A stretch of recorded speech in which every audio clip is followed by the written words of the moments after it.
ter mais uma apresentação da Andréia e da Marinete falando a respeito da ética contemporânea, reflexo de uma sociedade fragmentada. Então, após o que você disse. Oi, boa noite.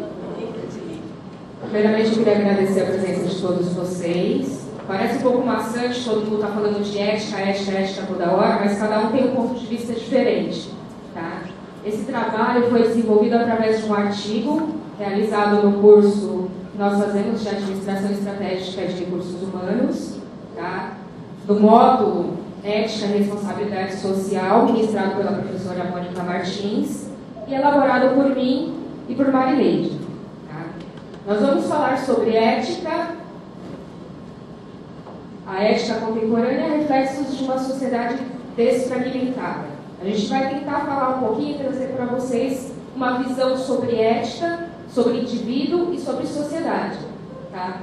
Não tem como se aprofundar muito no assunto no tempo que a gente tem, até porque seria leviano da nossa parte ficar trazendo alguns assuntos que não podem ser discutidos até o fim. Então a gente vai trazer só algumas ideias para tentar contribuir com a visão de vocês. Bom, primeiramente, vamos falar sobre o que é ética.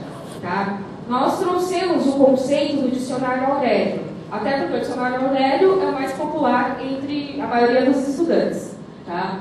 Ética seria o estudo dos juízos de apreciação referente à conduta humana suscetível do ponto de vista do bem e do mal. Tá?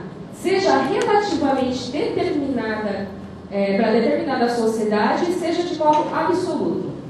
Na verdade, esse monte de palavra bonita, esse monte de termo técnico, só quer dizer que a ética, na verdade, é o estudo do comportamento do ser humano para o que é bem e o que é ruim, para o que dá prazer e o que dá desprazer. O que é extremamente complicado, porque se você imaginar o que é bom e o que é ruim, fica um pouco complicado, porque são conceitos extremamente subjetivos, né? Para não dizer que são abstratos. Não tem como você definir o bem, nem como você definir o mal.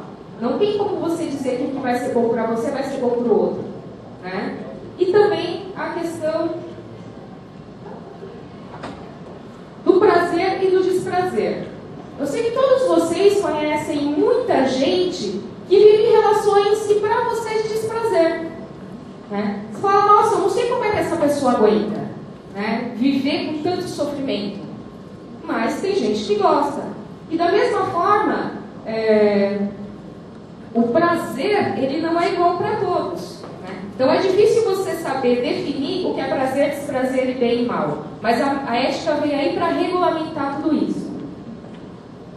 Vamos falar um pouco sobre a organização social. Tá? O que diferencia o ser humano dos demais animais da face da Terra? É o raciocínio, né? Que é diferente de inteligência. Porque todos os animais possuem inteligência. Falando de inteligência, eu lembro muito de uma professora que eu tive de psicologia comportamental, que eu discuti com ela porque eu tinha um esquilinho da Mongólia, sabe aquele pequenininho? E um belo dia, esse esquilo começa a descascar as sementes de girassol, colocava a casca de um lado e a semente do outro. Eu falei para ela que não é possível, ele devia raciocinar. Ela falou, não, ele é inteligente, todos os animais são inteligentes. Eu falei, não, é impossível. Como é que ele sabe? Como é que ele sabe que tem que colocar de um lado e colocar o outro do outro? Ela, não, todos são providos de inteligência. O que aconteceu? Ele teve um comportamento acidental, né, que deu certo e ele continuou repetindo. Eu falei, nossa, mas espertinho, né? Então, retomando aqui um pouquinho, esquece o esquilinho da Mongólia? Entendeu? Raciocínio e inteligência são coisas diferentes. E é exatamente o que diferencia o ser humano dos outros animais. O que aconteceu? Com a origem do ser humano, nós não tínhamos o mesmo comportamento que nós temos hoje.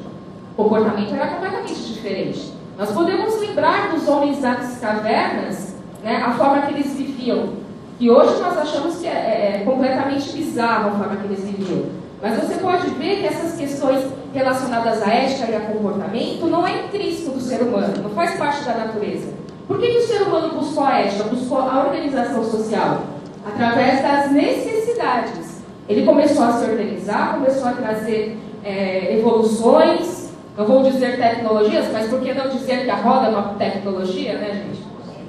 Trazendo novas tecnologias através das necessidades que ele tinha tendo, tanto na parte instrumental, como na parte de vestimenta, nas casas. Então, dos homens da caverna até o que nós somos hoje, muita coisa aconteceu. E é por isso que o ser humano começou a se organizar, devido à necessidade. Papai, Freud, lindo, né? Então, falando um pouquinho sobre as concepções de Freud sobre o indivíduo, né? Freud já dizia, o ser humano é movido pelo princípio do prazer. Ele busca o que lhe satisfaz.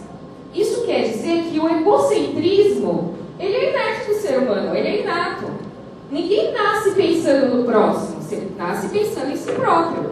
Você nasce pensando em satisfazer o seu prazer, tá? E o que ele fala sobre a formação da civilização? Num texto belíssimo dele, vocês têm que ler, gente, Freud é tudo. Texto belíssimo dele chamado Mal-Estar na Civilização, ele fala que o que motivou o ser humano a se organizar, primeiramente, foi a preservação das manifestações naturais. O que significa isso? Significa que ele tinha que se proteger contra os recursos naturais, contra as chuvas, contra os raios, né? Ele tinha que se proteger contra a natureza, o que a natureza podia trazer de déficit para ele. E também motivado por ajustar os relacionamentos mútuos. O que seriam os relacionamentos mútuos? Seria se relacionar um com os outros. Então, apesar de parecer tudo ilustrativo, tudo muito bonito, na verdade o ser humano se organizou socialmente pensando apenas em preservar e fazer a manutenção da espécie. Ele optou para se organizar porque senão ele ia acabar igual aos outros animais, extinto. Por isso que ele começou a se organizar, começou a morar em casa, começou a se alimentar direito. Foi isso que levou o ser humano a se organizar. Tá? E onde é que começa, onde é o primeiro núcleo social do ser humano? A família.